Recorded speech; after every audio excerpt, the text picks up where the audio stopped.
Well, welcome to ThinkTech Hawaii. Welcome to ThinkTech Wednesday. I'm Jay Fidell. I'm here with my co-host, Ray Starling of Hawaii Energy.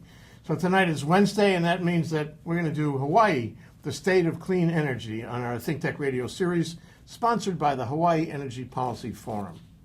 Have you ever wondered what it means to be an energy scientist in Hawaii, to work at the Hawaii Natural Energy Institute at UH in Manoa, HNEI, to engage in scientific thinking and scientific process and go where no man or woman has gone before, and to see if you can change the world as we know it, especially business? Tonight we're going to meet Dr. Michael Cooney, a scientist who does scientific research at HNEI in Manoa. We'll find out what he's working on, where he wants to go with it, and the scientific process he uses to get there. Dr. Michael Cooney, welcome to the show. Thank you very much. Nice Glad to have be you here. Great. And Ray Starling, you're here, I know, and first you want to talk about the negawatt moment. So before we do anything else around here, we got to get to the negawatt moment and find out about Hawaii efficiency. Okay.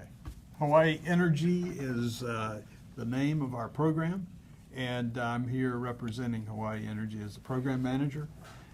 We are a ratepayer-funded conservation and efficiency program that serves Hawaii, Honolulu, and Maui counties. And we basically help residents and businesses save electricity. And we do that by providing all kinds of rebates, financial incentives, and installation of energy equipment, energy-saving equipment and technologies, education, and training opportunities. There's a definite common denominator between you guys, between Ray Starling and Michael Cooney, but we'll explore that later. But today, you're going to tell us about garage ventilation monitoring systems, and you were telling us about that before we began the show, and we were, I don't know about you, Michael, but I was astounded how great an idea this is. This is one of those ideas that pops up, and all of a sudden you realize this could change the world, or at least energy in Hawaii. Tell us about it, Ray. Well, it's a big deal. In fact, a lot of things that we find that are wasting energy are sitting right there in front of us. And this we found not too long ago when actually a vendor came in and said, "Hey, I've got a little box that measures carbon monoxide, and we can put this in a garage, and instead of having fans run all the time to suck the air out of the garage so nobody gets poisoned, we can turn it on and off, turn the fan on and off with this box." It starts with the carbon monoxide thing about asphyxiation. Well, yes. That's where it starts. Yeah, exactly. And so when you have a garage full of cars and there's no ventilation, then you can have carbon monoxide poisoning. So years ago, the codes required that you put in these fans. And the problem is that, like any good engineer, they oversize things to make sure that nobody suffered from carbon monoxide poisoning. So we have some buildings that have garages with 2 or 3 fans, or maybe 4 on every floor. Big fans. Big fans, and they're up to maybe 10 horsepower, which is a big motor. And when they were designed, oil was cheap, electricity was relatively cheap, and so they oversized them and then put them on online, and they run all day. And they use a huge amount of electricity when they do that. Exactly. So we put these carbon monoxide monitors on, which measure how many parts per million of carbon monoxide there are in the air. And when it reaches a certain threshold, the box will turn on the fan. Instead of it being on 24/7, it turns on only enough time to clear the air so that the box determines that there's no more carbon monoxide in the air, and it shuts the fan back off. Elegant. What we found is very early on, we had buildings that were leaving their fans on 24/7, and when we put the carbon monoxide measuring device on there, it shut them down enough each day so that each fan only ran a total of about 15 minutes. They would come on, and they were so oversized that they would suck all of the carbon monoxide out within less than a minute. And then they'd sit there and wait for the carbon monoxide to build back up again before they would come back on.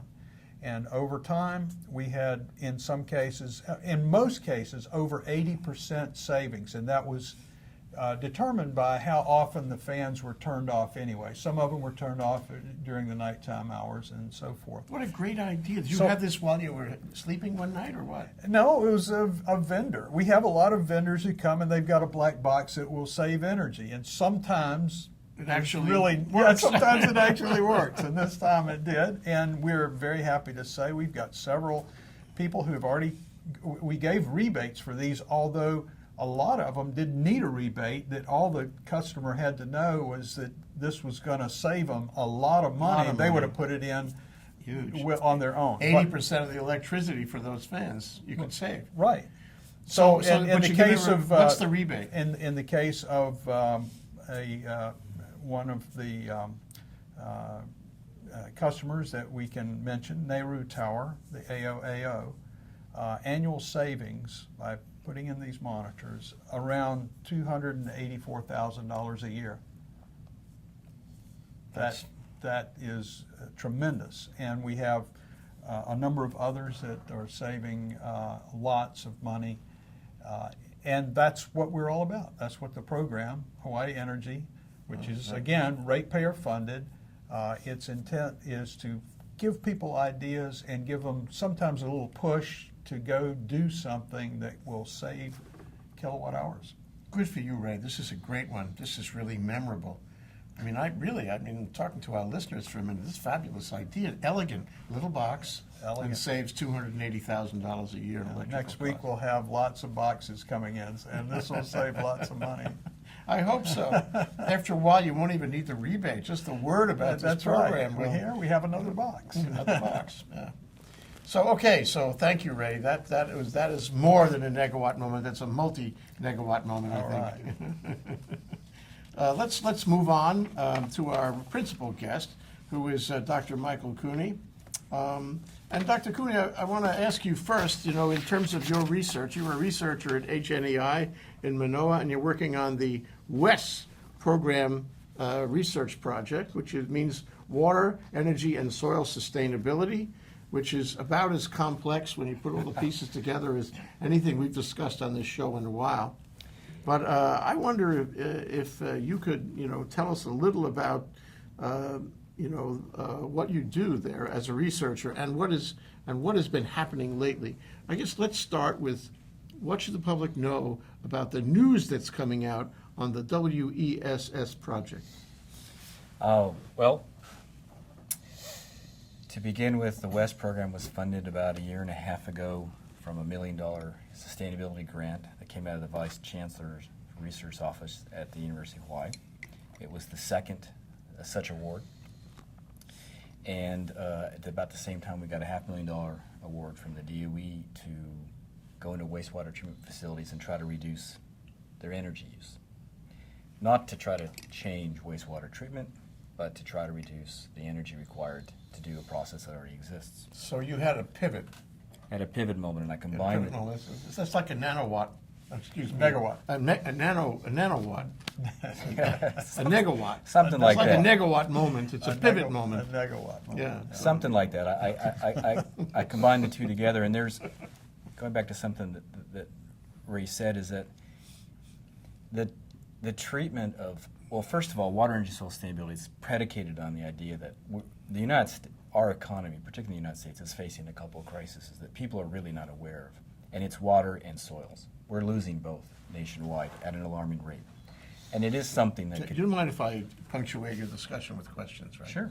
What do you mean we're losing water and soil? Well, I haven't seen any loss in water. It looks like the same amount of water out there as far as I can see. we're talking fresh water.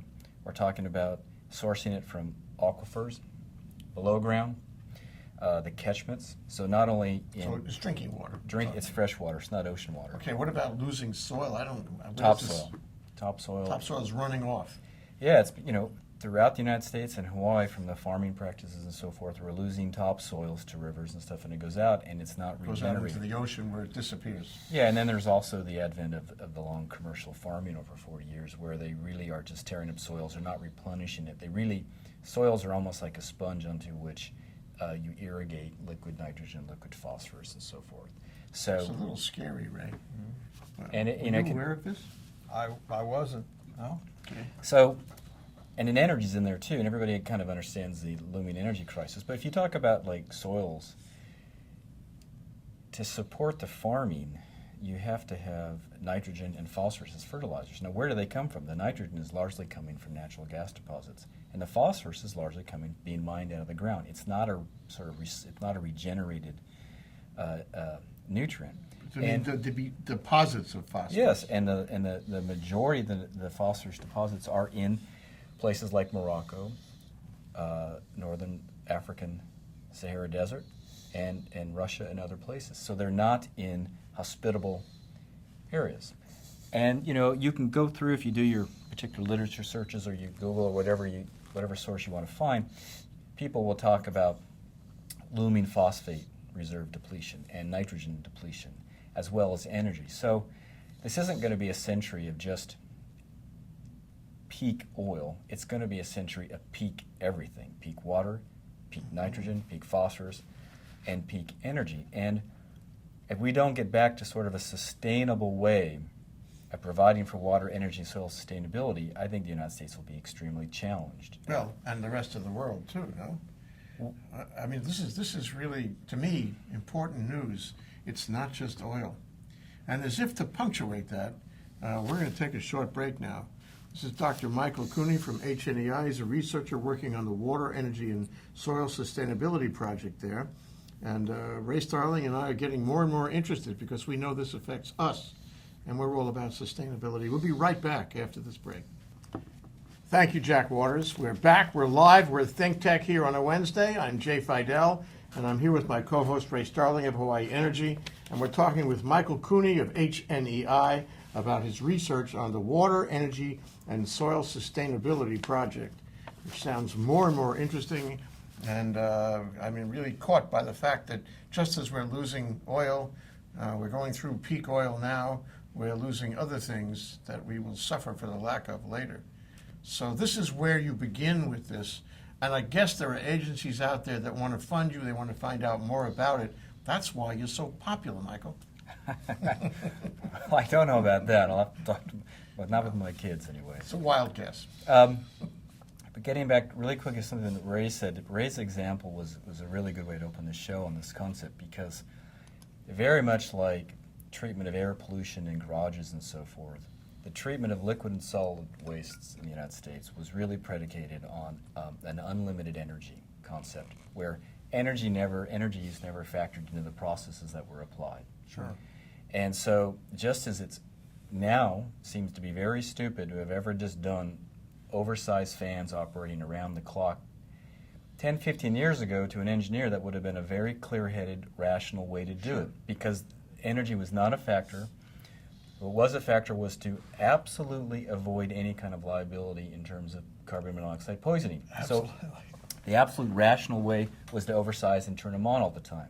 15 years later, when we start to really, as a culture, psychologically understand energy is not renewable, we have to fight wars now for it, suddenly the light bulb goes on, and it's very, very smart to do this every 15 minutes. So what I'm doing at the University of Hawaii is I'm trying to link businesses with faculty who work in a systematic way, unit operation after unit operation, where each faculty member might happen to be an expert on a given unit operation. And I'm trying to help them solve a problem that a industry has with a solid or liquid waste. And this interaction with industry is something that the WESS program kind of really pushed and was funded because of this. And our Vice Chancellor of Research, Gary Ostrander, at the time. Well, I'd like to punctuate with something that Tom Apple said. You remember him? Oh, I know him because he's now our Chancellor. Okay, well, it's not a he's remember. a terrific guy. And what he said is, in his life in Delaware, where he came from, the University of Delaware, what his great initiative there was that he wanted the university to help the community. He felt that a public university has to get out and help the community around it. And what you're talking about is, we come here to this radio show, actually, Michael, we think you're going to talk about working on some kind of really drilled down science. But that's not it. You're actually working to help the community by bringing various scientific projects together by connecting them up. And that's different. That's exactly right, and it's kind of a conceptual change, but I believe it has to happen if the University of Hawaii is going to have a relevant position in this community over the next 20 years. If it's going to be a leader, as our president would like, in bringing sustainability to the community, the researchers have to get out in with the companies, and for a very simple reason. Too often than not, faculty doing research can get, as you just said, they can get so locked into their own particular problem in their own particular lab, and they'll spend 7 years, and they'll be afraid to bring that idea out to the public because they fear rejection. We really are very sensitive people at the university. You heard it here on ThinkTech Wednesday. With a tremendous. We may quote you on that one, Michael. Right, a tremendous fear of rejection, right? Okay. So Life in academia. but there is a hesitation to take stuff out early on. So if you go out into industry, what happens is you very quickly get dealt with common sense. And this is industries where people are successful, particularly industries treating, in our area, liquid and solid waste, which are usually operating on marginal profits. They have to know what they're doing. And you can take your technology to them, and very quickly they'll tell you, great idea, this won't ever be commercial for these reasons, or great idea, but you got to tweak it this way. So I'm trying to get particularly younger faculty involved in particular projects that have 4 or 5 unit operations that actually help the solid liquid waste stream, and I'm trying to get them connected to industry. And I can give a couple examples if you want. Before you do, let me just understand the flow, because if I look at this brochure you gave me, water, energy, and soil sustainability, here on page 2, I see a chart that's enough to give you an Excedrin number 9 headache, trying to figure out. It's got arrows, and it's probably got 20 little items on the chart all connected to each other. And I think, in a few words, we need to understand what you're getting at here. So we start out with the notion that, I guess you're the principal investigator of a project, Of a program. of a program that is bringing in all these elements together from various places, in the research world of UH. And funding Getting projects. funding and getting these things to work together. But we need to understand, before we go too much further, exactly what's the input and what's the output and what's the outcome for this complex chart in your brochure. Okay, so I will start with some industry partner that has a liquid or solid waste. Okay? Now, let's start at a wastewater treatment facility. We're working with American Waters Hawaii, down at their Hawaii Kai wastewater treatment facility. So That's dirty water. Yep, Sewage, the worst kind, it is. from Now, the bathroom water. yeah, it's Okay, human just sewage. want to get that straight. However, there are You go out and actually experiment with this stuff? we've actually, through a local company, Real Green Power, we have funded the installation of a demonstration scale anaerobic digesters that are treating the primary clarifier effluent before it gets Whoa. before What it is an anaerobic digester? Okay, so let's go back to this wastewater treatment facility, which operates very well. It's extremely efficient, and it's a classic anaerobic. It's a classic sewage treatment facility. It starts with the human sewage coming in. Okay, that comes out of the toilet. It has the solid and the liquid waste. All right, then that comes into a headworks where it gets very quickly separated out large plastics and items that also got flushed down the toilet. Then that waste stream then gets separated into 2 components, the solids and the liquid stream. The solids will go to what you traditionally think at a wastewater treatment facility, very large solid anaerobic digesters, which is the digestion of that material by bacteria in the absence of oxygen. Okay? So an anaerobic digester is going to be without air. There's no air. Without air. And it's bacteria just working on whatever that material Is that just because that's what bacteria like, or that kind of bacteria, they like non-oxygen oxygen atmospheres? A couple of points. One, these are really large reactors, and the solids are very heavy, so it's difficult to mix them. Okay. If you want to run this aerobically to digest it, you have to aerate. I got you. And the aeration costs are just too high for mixing. So one thing, aerobic does not have the aeration costs. The other thing is, anaerobic digestion is a process where you have a broad methanogenic microbial community of a whole spectrum of bacteria and archaea that operate in a symbiotic relationship, the end product is methane and CO2. And the methane is a gas that you can actually use. And it's, this is nature.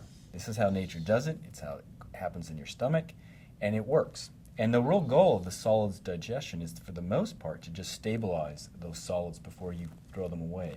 And by stabilizing them, you let whatever bacterial activity they're going to support, you let it happen in the reactor, and by the time the solids are then discharged, they are, for the most part, fully digested. Okay, so part of this schematic then is you take a material, a substance, whatever it is, and it's something we don't need, we don't want.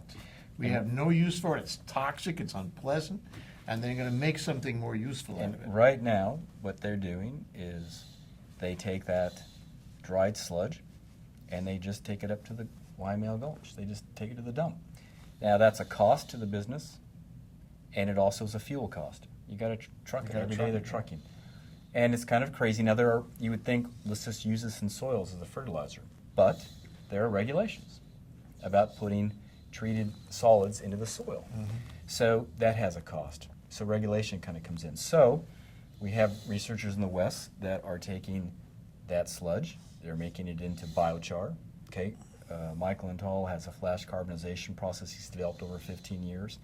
So there's a particular resource at the university who does very specific research on making biochar out of materials. We asked him to make biochar out of dried anaerobic sludge. Then I have another colleague that I'm funding in CTAR, College of Tropical Agriculture. That's the College of Tropical Agriculture.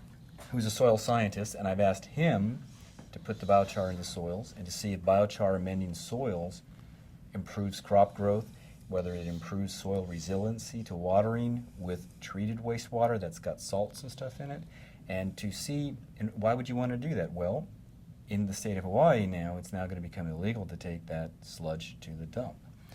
So what are you going to do with it? You're either going to incinerate it at the H2 power plant. They're going to charge the wastewater treatment plant money. They charge that money, they charge it on your sewage bill. And you're just burning it up a stack, and you're not recovering very much energy from H2.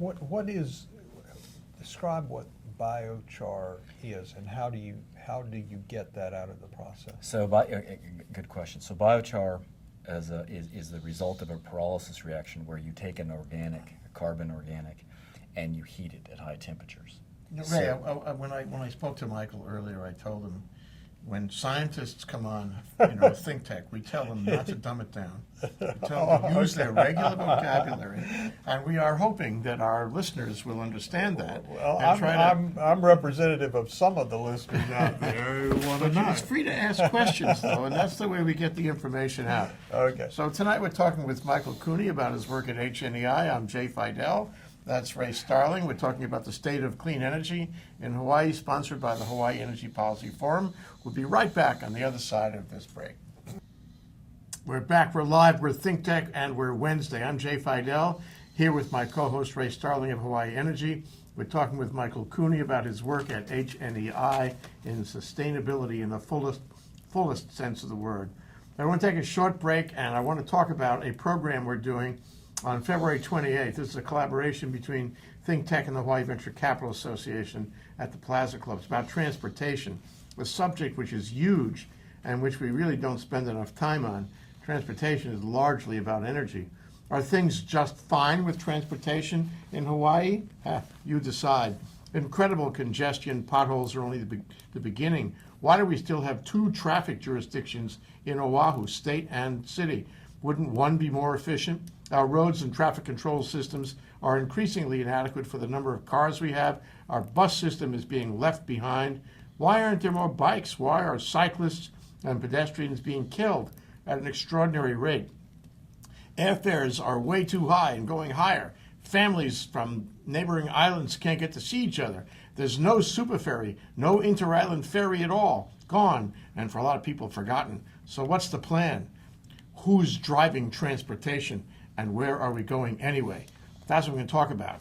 Sure, we're spending billions on rail, but will that improve the lack of transportation infrastructure all around the state? We're behind. What are we doing about it? What's the plan? So we got Senator Kalani English to give us opening remarks. We got Cheryl Soon, formerly Director of Transportation Services to the City to moderate a panel of 8 speakers, all with a story to tell about transportation or the lack of it in our state.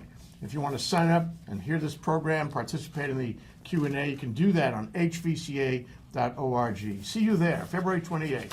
Come around. You'll be glad you did. Okay, back to you, Dr. Michael Cooney. How about that for a little segue, huh? That was great. Thank you. Hey, I still didn't get the answer about biochar. Okay, Tell we're us going to go to about that now. Biochar. Okay. Michael?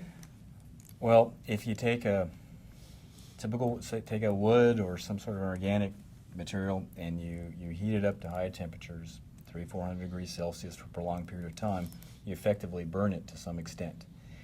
And you will burn off some of the volatile compounds within that material, and you're left with basically a black charry substance that's carbon and hydrocarbons that is not particularly volatile, and it's more solid. It's inert. It's a carbon-based material, and it was found actually in the Amazon forest, mixed in from thousands of years. The indigenous Indians putting their charcoal waste after their fires, they would just dump it in the soils, and it kind of became this phenomenon of terra preta soil, biochar amended soils. Now it's important to remember that biochar is not a soil fertilizer, it's a soil amendment. It's a material you put into the soil that may add to the physical properties of the soil, that actually helps in water retention, perhaps nutrient retentions, because biochar has surface charges. It'll cling onto the nitrogens better, so forth. So how important is an amendment versus a fertilizer? Well, I'm not, Jonathan Denick and Richard Agoshi in our group could tell you a little bit better because they're soil scientists. But soil physical structure is very important as opposed to just putting in nutrients. So soil structure like biochar is a material that I found in my work in anaerobic digestion. Bacteria love to absorb to its surface. They love to grow on it. So it can loosen up a soil. It can provide water retention. It's a good substrate for bacteria, which are very vital to soils to grow on. Jonathan has some data that's showing that the roots of plants actually like to attach to the biochar as well. So, yeah, materials into the soils that actually allow it to breathe, actually to be a little more porous so water can actually spread through is very important. So let's assume for a moment, and this may be a tall order assumption, but that we actually have diversified agriculture in Hawaii. Some people would question that statement, but hopefully one day, with your help, Dr. Cooney, we will have diversified agriculture in Hawaii. So how does this affect productivity of an industry of diversified agriculture?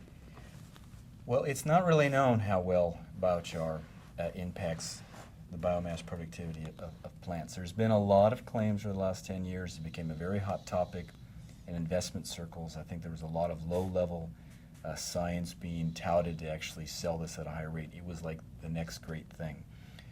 Jonathan Denick and Richard Agoshi are together doing greenhouse trials and field trials with biochar that we've gotten both from Michael and Tall locally and from a Canadian company, Diacarbon, that's been providing us large amounts of biochar. They're doing definitive studies, as far as I'm concerned. On this question? On this question. Because without question, adding biochar can't hurt it. I don't think it's... Now, we're finding very mixed results that have to be explained by further research. But a few things that have come out is on certain soils, it has worked very well. Those soils coming from areas that have been farmed for many, many years through the sugarcane that might have had some extra minerals or metals in there. Well, that's what we have. We have a lot of Yeah. soil like that in Hawaii. So to some extent, it acts as an absorbent. It's a bioremediator. It also it can improve soil structure long term on replanting. So Jonathan's doing a lot of tests where he replants in the same soils, cycle after cycle after cycle. And I think he's going to put out some definitive publications where UH can really contribute to this question. What do you hope he says? The actual truth, the reality of it. Okay. Yeah. Well, what do you wish he says? I would like to see that biochar made from materials like sewage sludge can really contribute to soil sustainability, can be added back into soils. And here's like the context for it. There's another business in Hawaii that's actually put in a large facility in the middle of the island, Oahu, to take greens and food scraps and to compost it.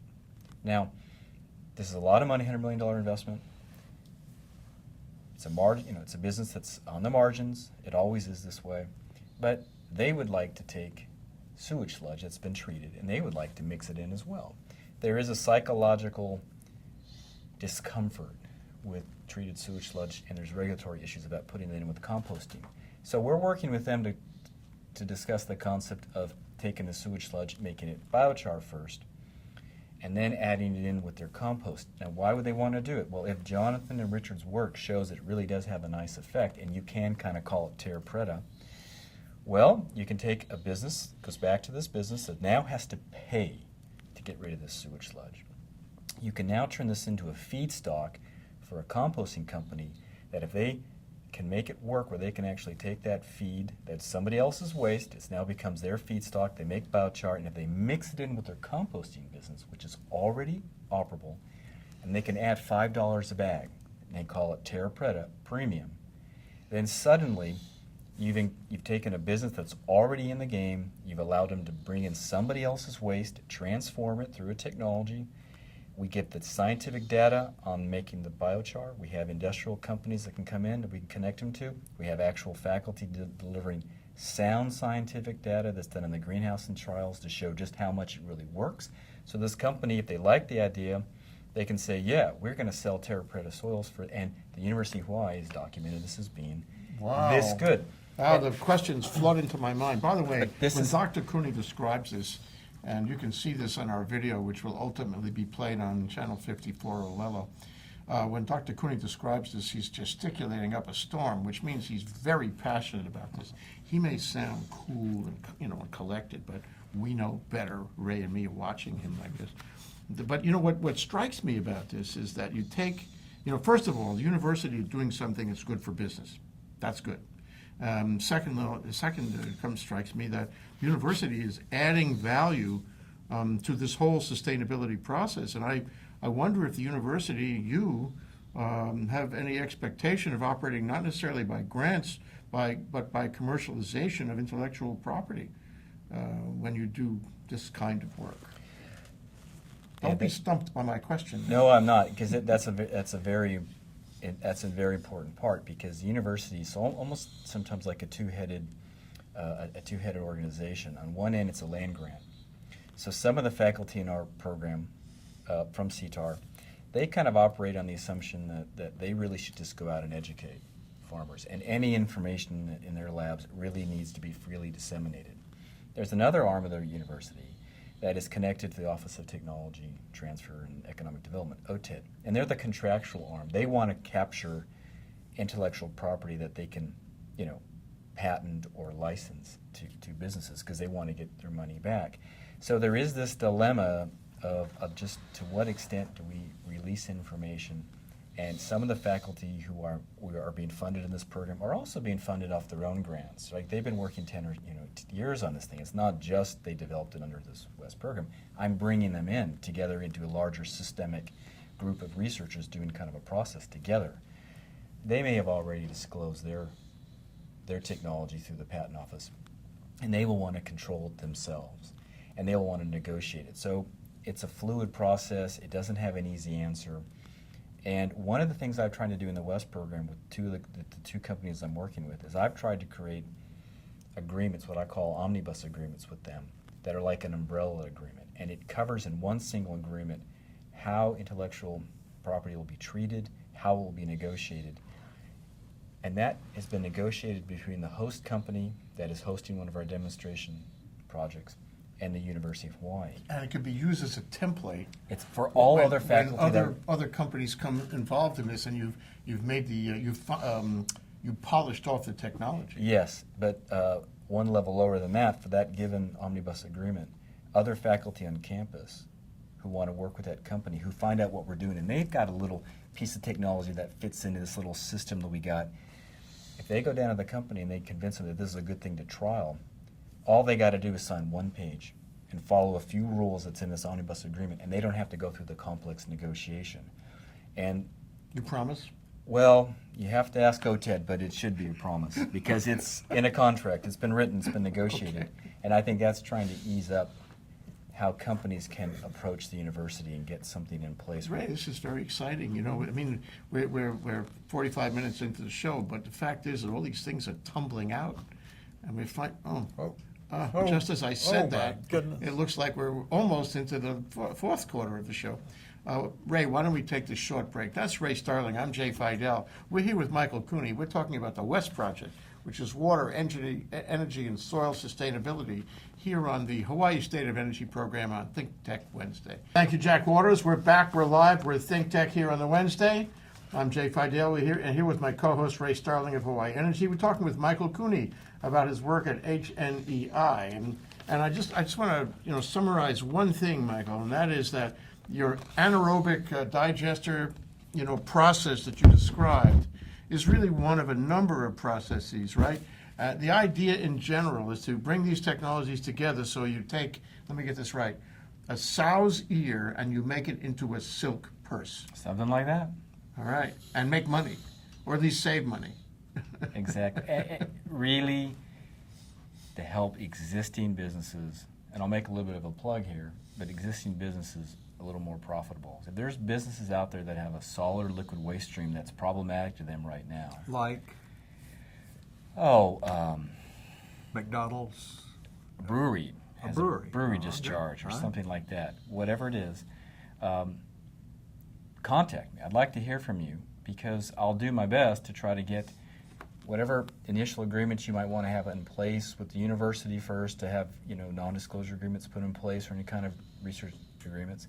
And if you have a facility that you can host researchers, or you got a problem, then I will then try to connect the right people at the university in a kind of a system chain to try to get a concept together about how we might address your problem through research and through existing technology on the campus, and then try to help you raise the money to do it. I hope Chancellor Tom Apple is listening to this, because this is exactly what he talks about. Sure. I mean, you're doing a favor more than a favor, a great gift for the community.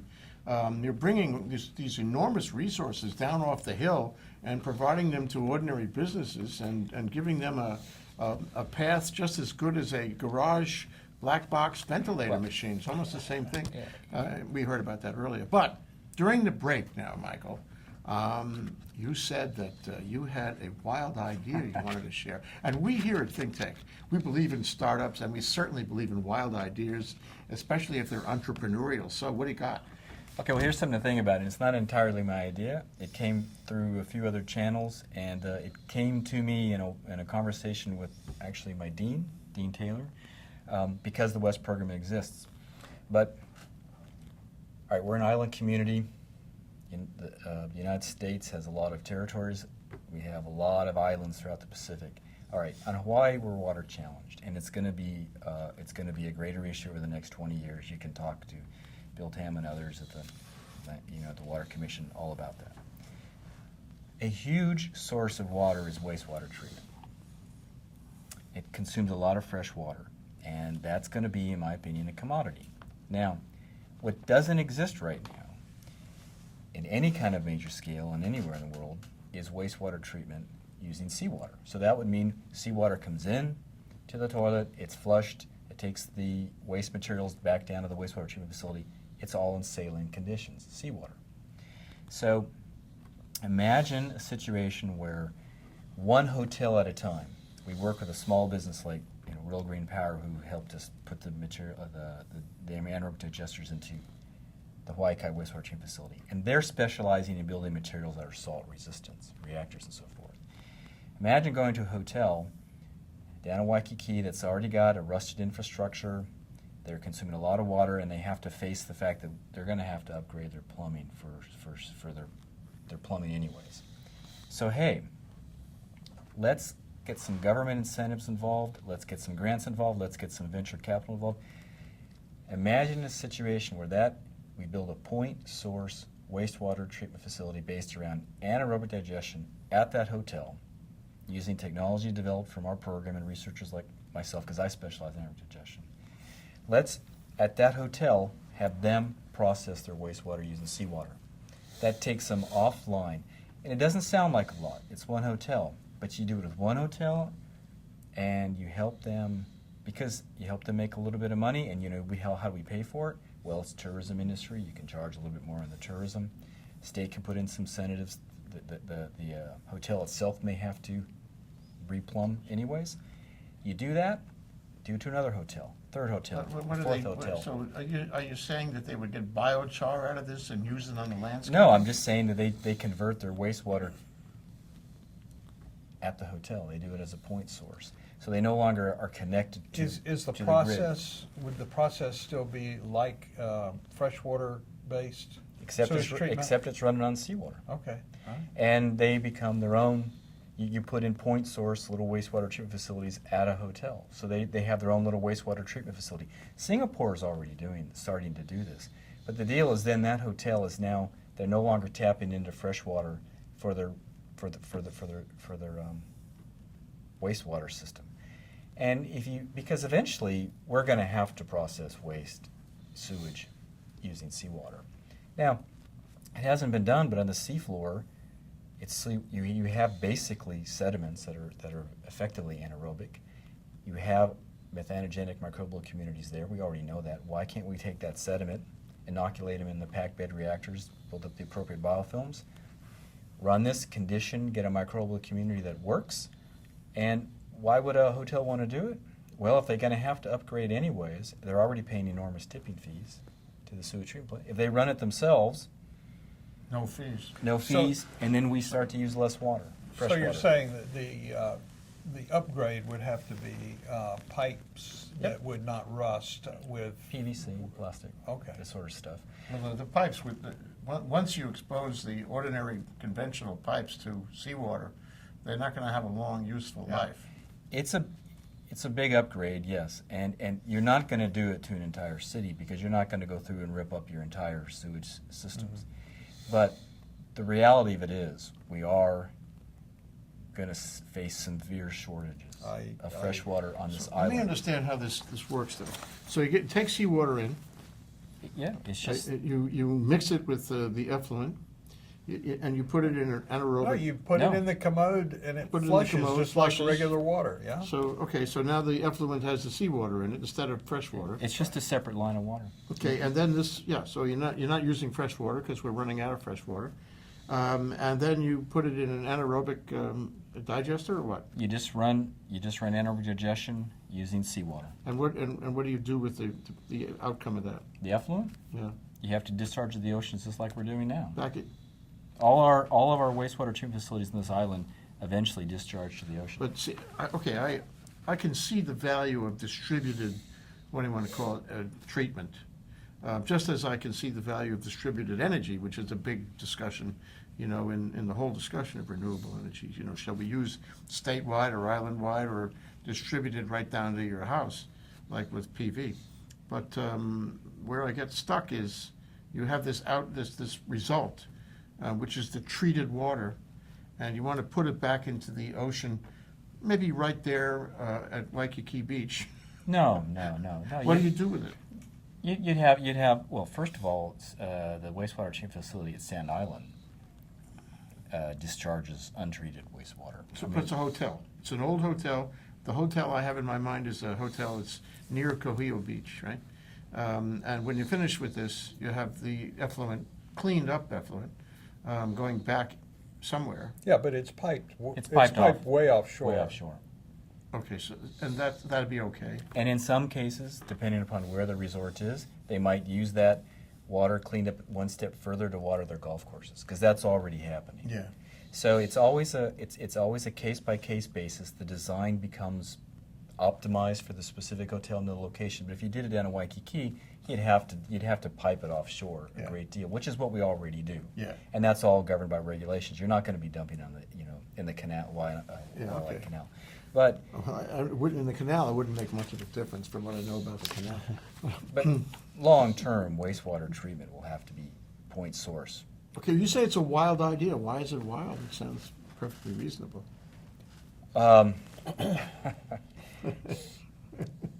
Well, I'm just accustomed to any kind of idea I throw out there usually getting criticized. Well, Ray and I will give, we'll consult with you, Michael. I think it's where we're going to be, but we're not there yet, and it basically takes, 20 years ago, people did not envision PV solar panels house by house by house, and they did not envision homeowners becoming power generators. And they did not envision the day when HECO no longer was going to become a power generator, but it would become a grid manager. These things people take time to adjust to this because they get very comfortable with what they know. I think we will eventually, in a large fashion, have most sources of wastewater off of the grid and treated where it should be treated, right there locally. And that's a big part of our research, is to develop anaerobic digestion technology that is modular, smaller, more efficient, more active, and therefore lower volumes and higher productivities. Oh, very exciting, Ray, what's going on there. I mean, I think the whole thing is kind of refreshing, actually. See the university get involved in this and see the scope and, excuse me, but the passion of what you do. That's Michael Cooney of the Hawaii Natural Energy Institute, our scientist for the evening. Thank you very much, Michael. Thank you for having me. And thanks to you, Ray Starling. It's always great to be with you in your nanotech moment, your nanowatt moment. Megawatt. Megawatt. We get that right. Talking about renewable energy and energy efficiency in Hawaii. Thanks to our friends at KGU, board operator Leah Rodriguez, our chief engineer and operations officer Jack Waters, and account manager Patrick Leonard. And thanks to our general manager Leilani Williams. We'll be back tomorrow with more ThinkTech and Asia in Review with our host David Day. Tune in 4 p.m. tomorrow right here on 760 a.m. Aloha, everyone.